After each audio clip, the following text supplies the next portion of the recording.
8 years in, Sea of Thieves shouldn't feel uncertain. It shouldn't feel like every few months we're hitting a reset button, but that's exactly where we are. Over the past year, I've watched update after update get reworked, delayed, or quietly descoped, and Season 19 might be the clearest example yet. Features that were supposed to headline the season? Gone. Roadmap? Shifted again. Direction? Unclear. And when I asked you guys what's actually wrong with Sea of Thieves, almost all of you felt the same way. It doesn't feel like the game is building anymore, it feels like it's spinning. Before we start today's video, I wanted to briefly thank all of you for your support recently. My last video where I talked about all of your feedback on Sea of Thieves did surprisingly well. So I thought it would be a great idea to start this series where we break down each issue with much greater detail and focus on what can be done to fix them. So if you guys are fans of Sea of Thieves and want to be a part of these discussions with us, please consider subscribing and be active with your thoughts in the comments so that your thoughts get reflected in these videos. Now let's go ahead and jump into it. Before we specifically talk about Season 19, let's look at the history of how the seasonal system has failed this game time and time again. Looking through your guys' comments, I've noticed that frustration with the seasonal model is showing up in three distinctive ways. First, the fact that content is temporary rather than foundational. It feels like we're getting band-aids rather than actual solutions to our problems. Rather than the world growing, it's rotating. Features are arriving and disappearing constantly, events are coming back reskinned, and mechanics are introduced, but they don't have any sort of real meaningful change to the sandbox behavior. With this overload of time-limited content, many players will subconsciously classify it as optional.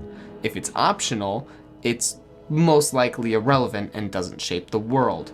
And if something in a sandbox game isn't fundamentally changing the world, then it doesn't feel important. That's why so many of your comments describe seasonal content as things like checklist-driven, chore-like, artificial engagement, and log-in before it's gone content. And all of this content, despite being time-limited, does not at all justify said urgency. The second issue with seasons I've already somewhat touched on is that engagement is being manufactured rather than earned. From what I've read, you guys feel that time limits have been used simply to temporarily spike numbers. Reskins are just padding to put in the patch notes, and rewards are cosmetic because continuing to inflate that already broken economy is safer than making large systematic change. This is what I would call progression fatigue, which is a concept we'll cover in much more detail later in this series. When you add another pass, another temporary event, or another limited commendation, you're increasing surface engagement while decreasing long-term investment, which to many of us feels like a cheap trade-off. The third and largest issue with the seasonal model of Sea of Thieves, though, is the instability with seasonal cadence, which is demonstrated beautifully by what's happening to Season 19. To say the players are tired of seasons would be a lie. There's nothing wrong with the seasonal update style if that's what you'd like to do, but we're on Season 19 at this point, and Rare still hasn't figured out how to release them structurally. I mean, Season 18 was only the second season of the 3-part format, and we're already abandoning that. At what point do we get tired of the resets? Roadmaps are constantly being ditched, the update cadence has been reworked over 4 times now, and we're almost 20 seasons in, and we still don't know how they work. Let's look at the seasonal reset with the upcoming Season 19. It was recently announced that Sea of Thieves is officially de-scoping almost all of Season 19's primary features, including the Kraken rework, the Orb of Souls, and the War on the Flame storyline. The only things really left are a time-limited PvP event, which to be honest does actually sound really fun, a weekend event that's going to reset everyone's doubloons, among other things, and some hourglass improvements that are finally coming 10 seasons from when it was first introduced.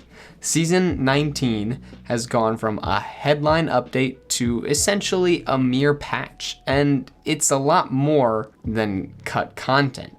It's a case study in why the seasonal model is collapsing under its own structure yet again.